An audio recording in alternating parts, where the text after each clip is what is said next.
Yes, LinkedIn, we are on here.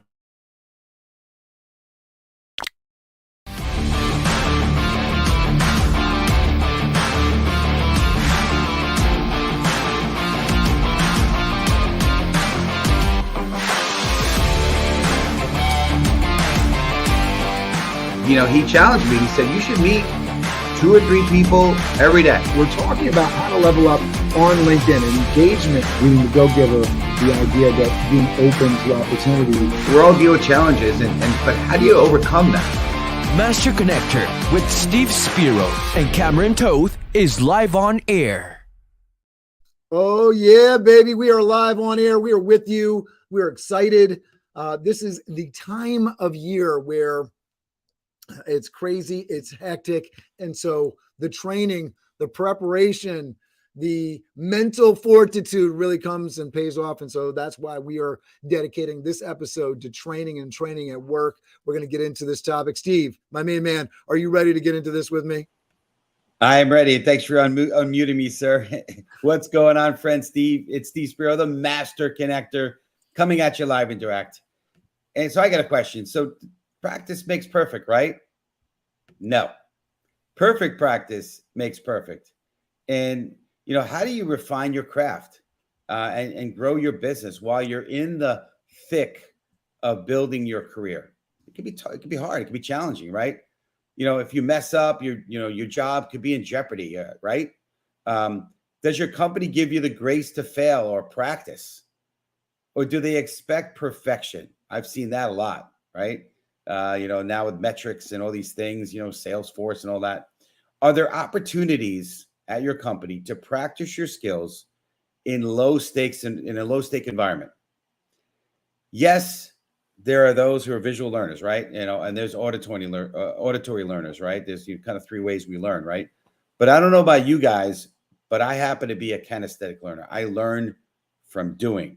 And we're going to dig into all that today. And today's discussion, I believe, will be an eye-opener and very worthy of the 30-minute investment of your time. So if you're ready for my man, Mr. Cameron Toth, who I appreciate so much, even through all the craziness, to introduce our amazing guest, please type in the chat box right now.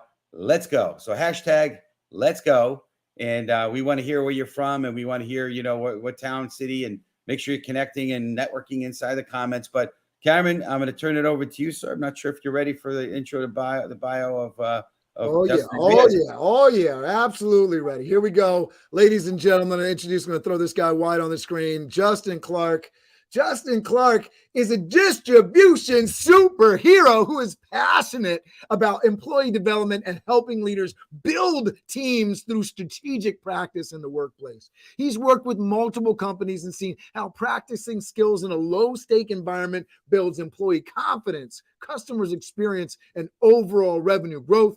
When Justin isn't developing sales strategy or practicing with companies, he spends his time with his wife, Ashley, at 15 years, 8 years old son, Cooper, on the tackle football field, or dancing in the kitchen with his 10-year-old daughter, Emery. Please welcome to the show the justifiably training dynamic hero, Mr. Justin Clark. Wow. That has got to be the best introduction I probably ever have. If you don't have any other side jobs, my next talk, if I could just bring you to do that on the front end, that would be huge. So yeah, that'd be great. As Yolanda just typed into the comments here, let's go, let's do it, let's go. Listen, Justin, he's mine. You can't have him. He's mine. Love it. All right, so we got Elena Swan checking in from New Hampshire. We were talking about, where are you broadcasting from today, Justin? I'm in Knoxville, Tennessee. Knoxville, Tennessee, in the house. We got some banjo in the background someplace going, right? We got Yolanda, who's checking in from Texas. Folks, let us know in the chat. Make sure you're commenting in the chat. Make sure you're letting us know. Make sure you're not a LinkedIn lurker and you're getting involved here. We appreciate you. Yolanda says, welcome.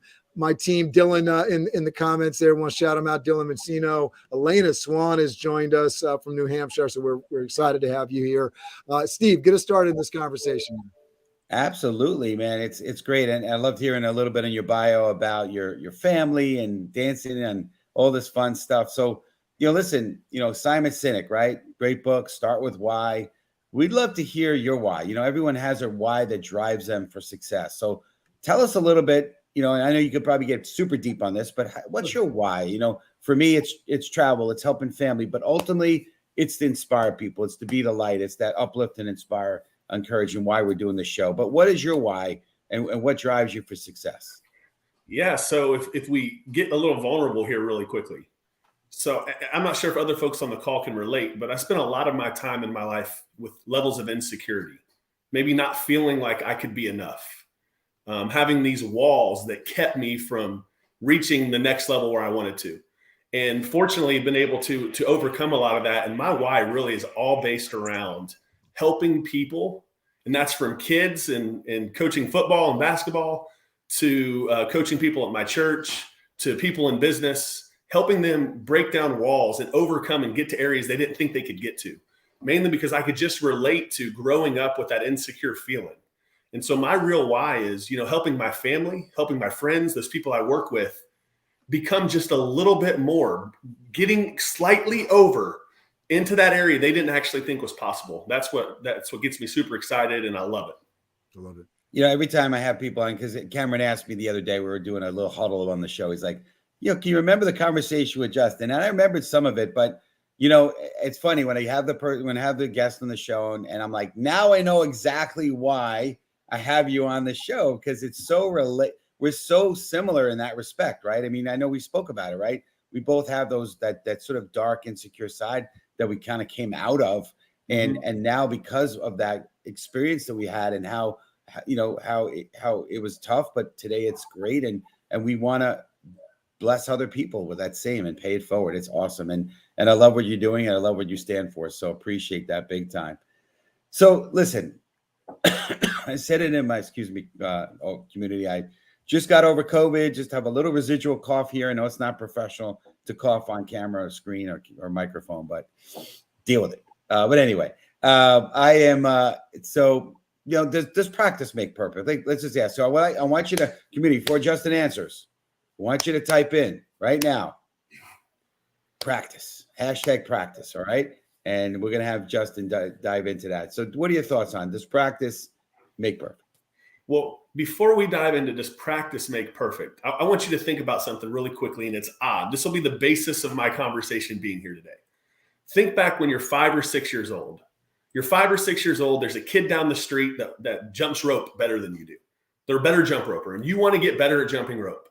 And so at that age, no one had to tell you to go get a jump rope and start practicing jumping rope to get better. Then you get into middle school and you want to get better at playing an instrument or on a sports team. To get better at something, you start practicing. And then you go all the way into high school, and to get into college or for additional schooling, you take practice tests for the ACT, for the SAT. Your entire life to get better at a skill, you practice. However, the moment you get into the workforce, and this is in almost 100, I've talked to so many companies about this. The moment you get into the workforce, practice stops. It completely stops. What happens is they hire you, they give you a standard operating procedure, and they say, good luck. And at that point, companies are reactive in the way they coach. The best leaders will come and say, hey, how'd it go? And then you talk through what you did to screw up. But that low stake environment, practicing on the front end, even though we've done it our lives, at such a young age, completely ends. And that's what I wanted to kind of highlight and open up, is that what would happen if we actually did practice on the front end at work? Now, the question you asked, does practice make perfect? Well, you said before, practice doesn't make perfect. Perfect practice does, right? But as you think through that, we have to start practicing at all. We can't just hire someone and say, all right, go get them. And we wonder why there's such high levels of turnover, specifically in sales. People get hired, they fail, but no one practiced with them. No one guided them. They said, hey, here's your SOP, go get it. Now, what would happen though if they did practice and perfectly practice? That's the question I'm asking. What would that do for employee retention? What would it do for revenue generation? And what would it do for growing your business? That's great. I love your analogy, and I know we spoke about it too ourselves when we did our face to face. But yeah, I mean, you're right, and I think that's what happens. I mean, youth. There's such a wide open feeling when you're younger and you're willing to learn, and it's all about learning and experiencing. And yeah, as we get older, unfortunately, we get static and we start to get complacent, and and then it becomes being afraid to make mistakes, and we get chastised for those mistakes. And I so agree with your philosophy here and you got to keep growing and keep getting better and cultivating your skills. So it's amazing. And I love the analogy. Steve, shout out Jason Croft, who typed in here, learning to enjoy the practice and embracing the journey is strong. And I just wanted to bring in here, you got those old dogs that don't want to learn new tricks. Sometimes you have young dogs that don't want to learn new tricks too. But that idea that, if we embrace learning new things, embrace learning new technology, we help ourselves out versus I don't want to change. I'm comfortable where I am. I don't want to move. I don't want to do anything differently than I did yesterday. Yep. I've been fortunate to talk to hundreds of leaders thanks to LinkedIn and the ability to connect in ways like this on wanting to understand more. Why don't people practice? There's not anyone I've ever talked to and said, hey, if there was something you wanted to get better at and you practiced it, do you think you would get better? 100% of people say, look, if I wanted to learn how to speak Spanish and I started practicing speaking Spanish, I would probably be better at speaking Spanish. But I asked that question, why don't we actually practice at work? And there were 4 main reasons that we don't practice at work. Kind of answering that thought. People all think they should, but we don't. So why isn't that the case? The number one reason people don't practice at work, they don't actually know how to.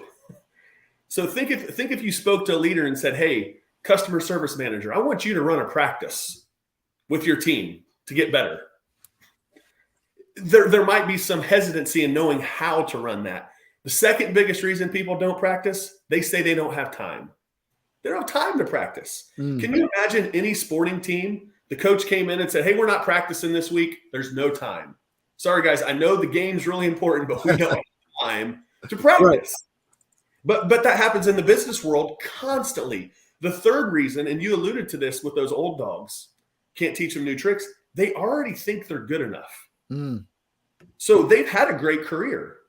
So, if they've done something for 10 or 20 or 30 years and they've had a nice career, why should they still practice? And the number one reason that people don't practice at work in the work environment is because it's uncomfortable. It's uncomfortable for the leader. It's uncomfortable for the people that are with their peers.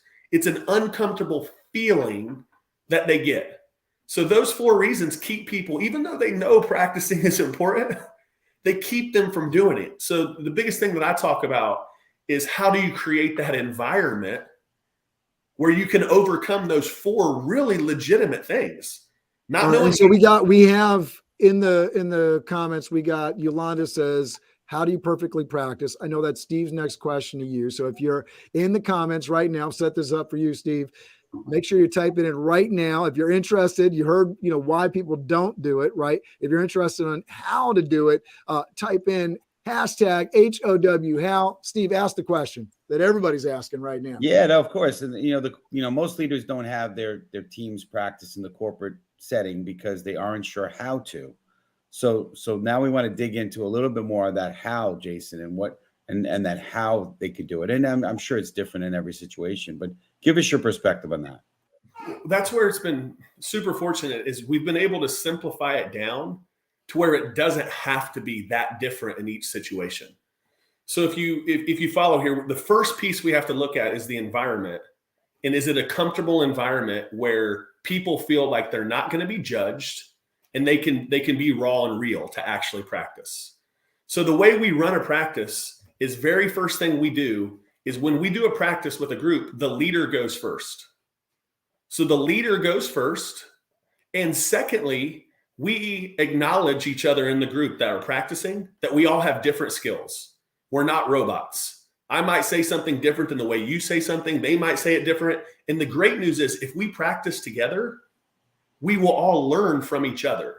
So I love that because leaders will claim to be leaders or managers, they like to sit up on that ivory tower and point and direct and say you.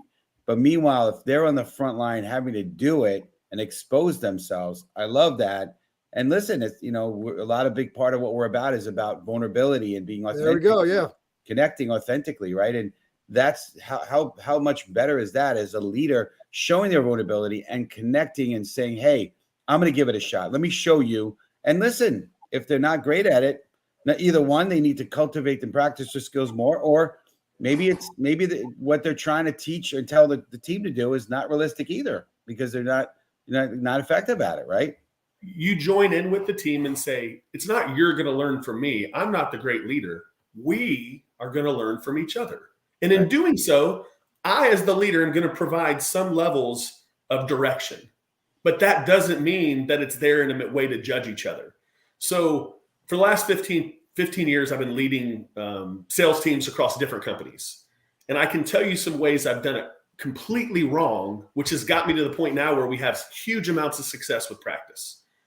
When I would create a script that said, Justin is awesome, what I say is awesome, what I do is awesome, and how I say it's awesome. And by the way, we're all going to get here so you can be as awesome as I am. It was horrible. Everyone would talk negatively about me. They would be frustrated because I was trying to turn them into me. They weren't being able to step into what they really are. So as we create an environment, what the leader has to do is create guidelines for what the outcome they want to practice, but allowing people to still be themselves.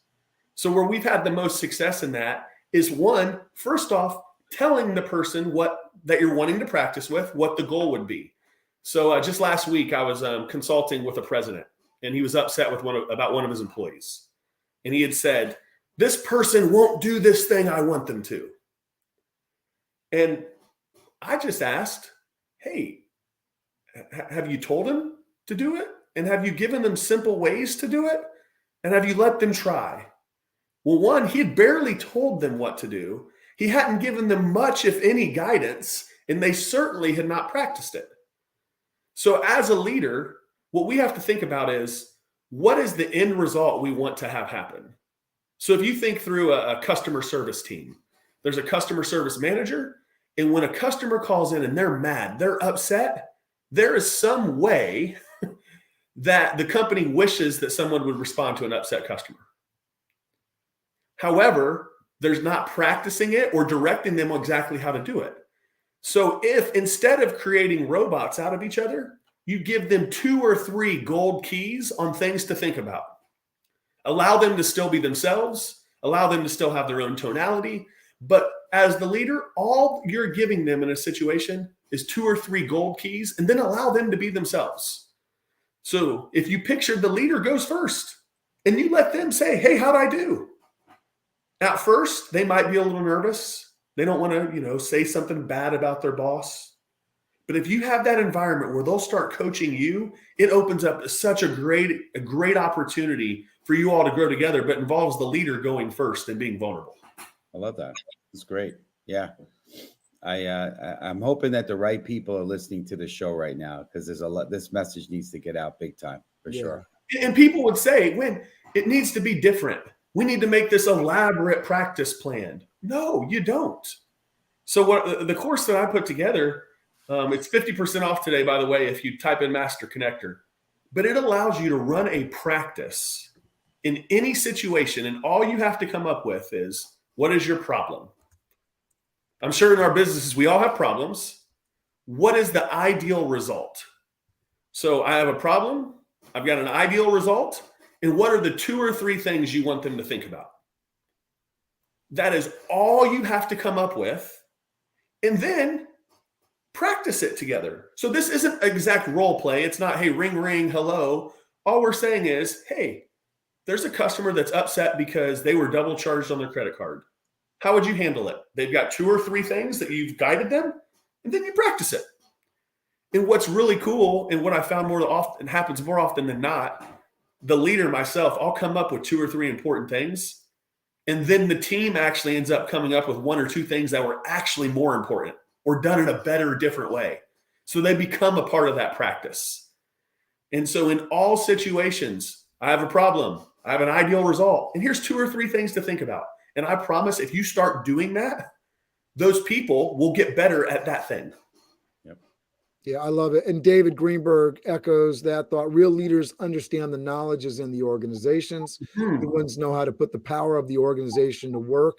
And it's really true. I mean, I'm always amazed. I've been inside my small business for the last 11 years. And, it's taken a lot for me to bring on staff inside the office. And it's always an amazing thing when you got somebody that's engaged and they're there and they're with it. The ability of them to surpass my abilities and my talents within the business. And I'm sitting there like, at first you're sort of like, holy, how are they so much better at this than I am? And then the next thing goes to, oh my God, I am so glad they're better at this than me. That means I don't have to do it. And it's such a breath of fresh air and such a relief. So it's one of those things that, if you're a manager, you're in that place, it's such a great place to be where your staff can move up and move beyond, even your original scope of how to do a job and have a better idea on how to get things done. And that's how innovation is sparked. That's it right there. I heard the phrase that, A students work for the C students, right? Because you want to get your best performers. You don't necessarily need to be the best. You need to learn how to, bring on the best and help cultivate them and help them grow and become the best version of themselves, rather than just trying to put them in a box and make them, be a clone of, like you said before, a robot or a clone of everyone else. Everyone has different personalities, everyone has skills, everyone has life experiences that they bring to the table. And so we want to be able to leverage those things. And I think that's the biggest challenge is with most corporations today. Yeah. And when we think leadership, though, the leader still has to decide that practicing is important. Yep. They don't have to be the best.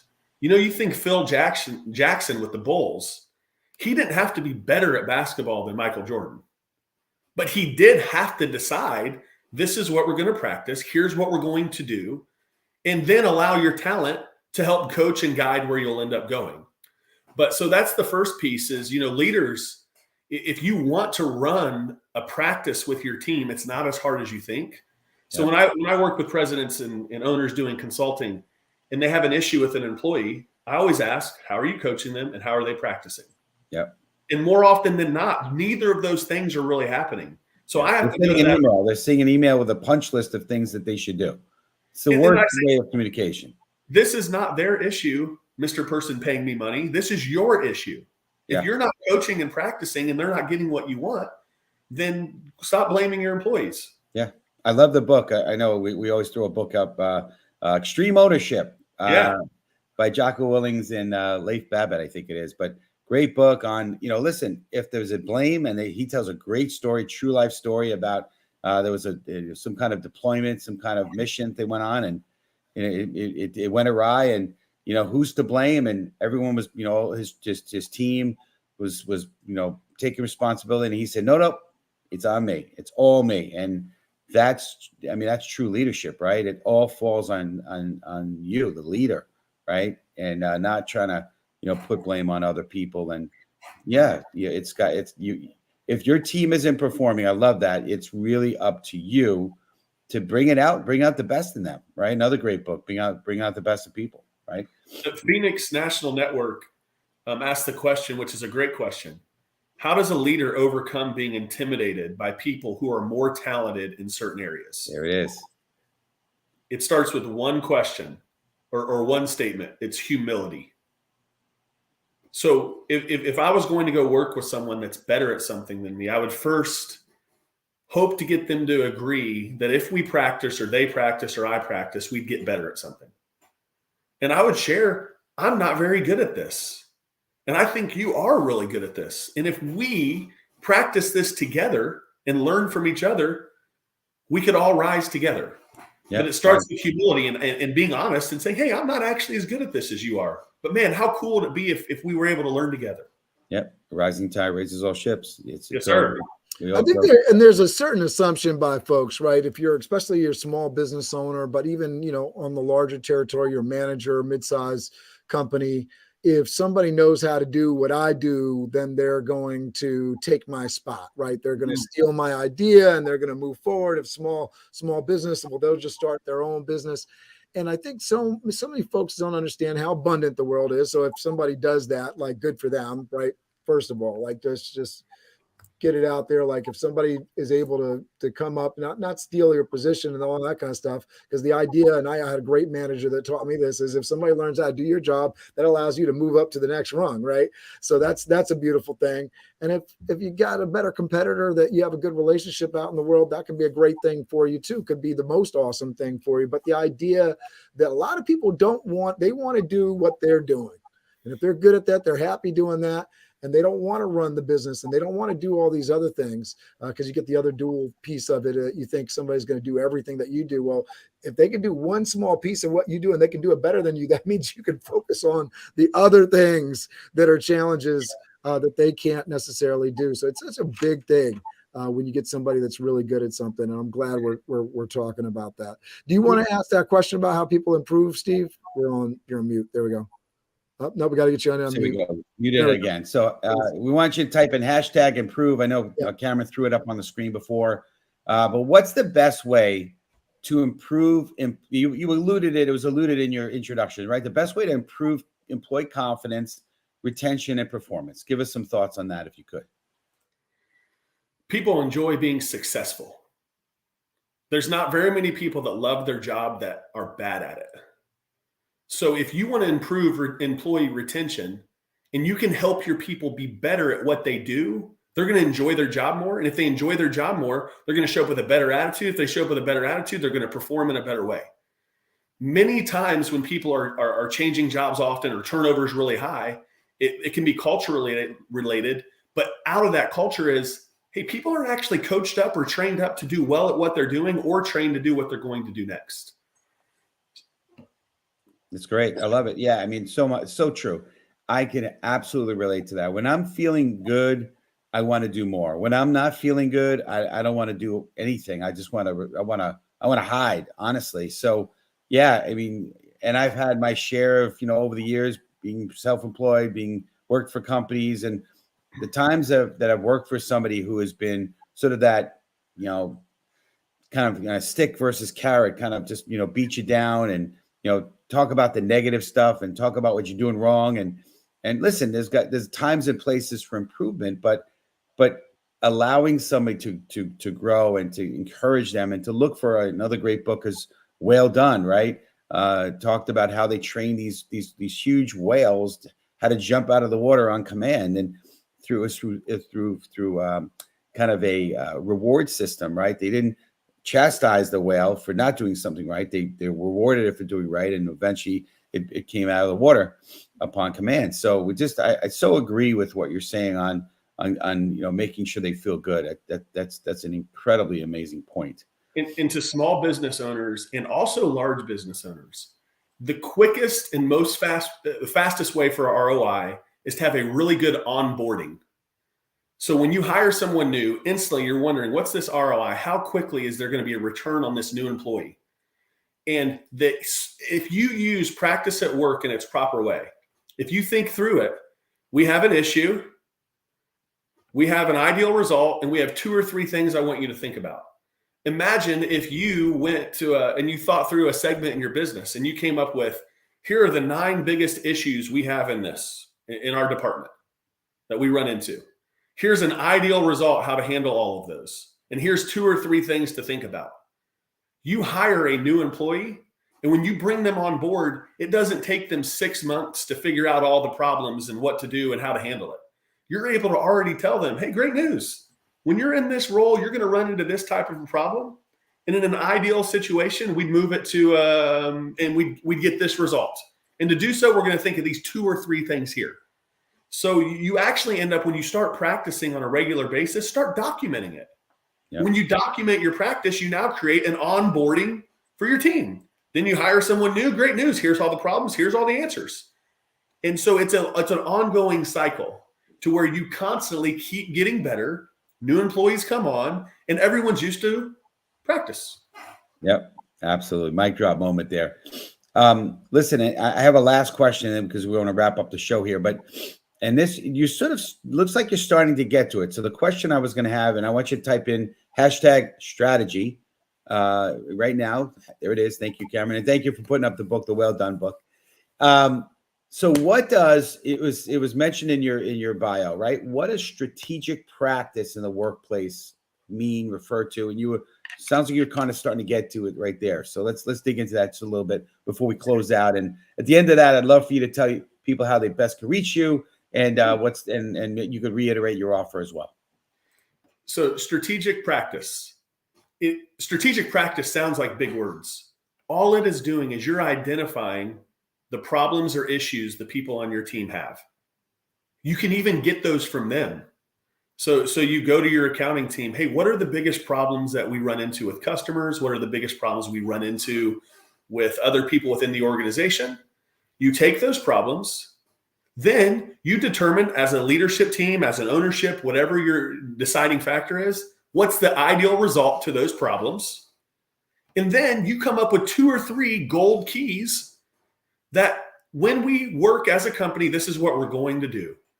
And then you begin choosing to practice them on a regular basis. And what does a regular basis mean? Hey, if you're not currently practicing at all, you might decide we're going to do once a month. We're going to do once a month for 20 minutes. We're going to do once a month for 20 minutes. We're going to implement practice into our business. And then you might determine, hey, we want to start doing this on a weekly basis. This is something that's really changing our culture. But strategic practice, all it means is, what are our problems? How do we fix them? And how do we practice that gap between the issue and what we wish would happen? You know, I got to say, I love the idea of practice versus the word training. I know, I think when you think of training, I think a lot of times it feels like it's boring. It's like, who wants to have to, I got to go training. I got to go training. But when you think of practice, those of us who are athletes, right? I mean, yeah, granted, maybe it was 2 days, 3 days, but typically it was fun. It reminds you, right? So I like that idea, and I'm hoping that a lot more companies will adopt your methodology here of practice versus the focus on training. I love that. And practice is more of a verb, a doing verb, an action verb. Training is kind of more, I want to feel like it's more like it's just static. It's just, I'm going to learn, I'm going to train. Especially in the corporate world, training is like, we're sending you off for 2 days to a place over here. It's not necessarily the most exciting thing to be associated with a training, right? And so getting into that mindset of, dojo every day, right? We're just going to take a few minutes. We're going to get a workout here, and we're going to get a sweat that's needed so that we can improve our ability, our ability to go a little bit farther, a little bit better every day. I love that. And training is at you. Practice is with you. That's the difference. Like that. That's great. When you say we're going to go to training, that means someone's going to tell you what to do, how to do, and when to do it, and you're probably going to forget it. Practice means you're going to work on getting better at it with someone for some period of time. Yeah. And it's funny, you talk about doctors and dentists and different professions, they have a practice, right? And I would be, sometimes it'd be funny. And if the doctor says, I have a practice, I said, oh yeah, how long you've been practicing? When are you going to get it right? You keep practicing this thing, but anyway, just a little bit of a side humor there. Sure. But so we got to wrap up here. This is great. Just tell everybody about your offer again, and then what the best way for everyone to reach you. Because you definitely want to connect with Justin Clark. My website is Justin Leadership, JUSTIN, my name, leadership.com. And there is a link there that's Practice at Work. And that will take you to the course, which if you type in Master Connector with a coupon code, it's 50% off of the course if you listen today. And I'm offering, it's 100% guarantee. I've already created the platform. So if you get it and you don't like it and you think, man, this isn't what I expected or what I wanted, I can't implement it, no big deal. I'll just refund your money. So I feel so confident in the fact that if you get it, there will be a value to you, yourself, and your organization. that we won't have to have that conversation. But justinleadership.com. And I love talking about practice and coaching. And you can follow me on LinkedIn. Majority of the things I post about are my family, because that's what people care more about, apparently, than my leadership type things. So my kids, my family, and things along those lines. Love it. I want to just shout out our sponsors. Thank you so much for being on the show today, Justin. Our sponsors that help us keep us going here, and we appreciate you. If you'd like to consider being a sponsor, just give us a shout, and you can check out more information about them at masterconnector.show, Sales Connector, and Blaze Your Own Trail. Sales Connector by Wes Loomis and Blaze Your Own Trail by Justin Mendoza. I'm saying Justin Mendoza, Jordan Mendoza. There we go. Got Justin on the mind here. And then definitely check us out next week. Same bat time, same bat channel. We're going to have the amazing, absolutely incredible Esther Singer talking about what your story is. So we're going to be focusing on that. And I think that's really interesting. You were talking about the posts on your family and what people find interesting. Finding your story and being comfortable with that. Sounds like you've gotten there, Justin. So a really big deal for those that are looking to do that. So we appreciate that. Get into the comments, and we're going to end this like we do every week. I just want to say on the ethnic, you know, just not to get ethnic here a little bit, but I can do it because it's me. So Esther, it's not Esther, it's Esther Singer. And so what's your story? Okay. So I'm just giving you a little preview. She's an amazing lady with a lot of energy.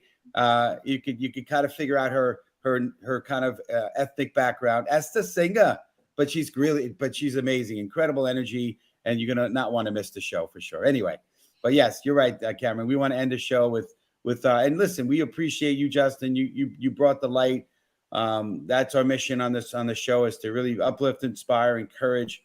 Obviously, we want to be a blessing to everybody that watches this. So make sure you're sharing this with your community. If you're watching it on the replay, type in #replay. Please feel free to share it with everybody and get the message out. We love inspiring and uplifting. So, but we're going to end with the show with the way we always do. We're going to count down to crush it.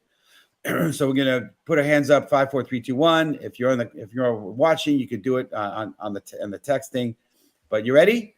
5, 4, 3, 2, 1. Crush it! There you go. Look at the guns, Justin. Look at the guns. Welcome to the Gun Show. Thank you, everybody. Have an amazing week. We got everybody checking in. Elena, thank you for being here with us. David Greenberg, who is with us, active in the comments. We appreciate you. Make sure you're networking with each other. Want to see you in each other's inboxes, checking in with everybody. Yolanda, thank you so much for being an amazing community member. Thanks for everybody being with us today. We appreciate you, and we will see you next week.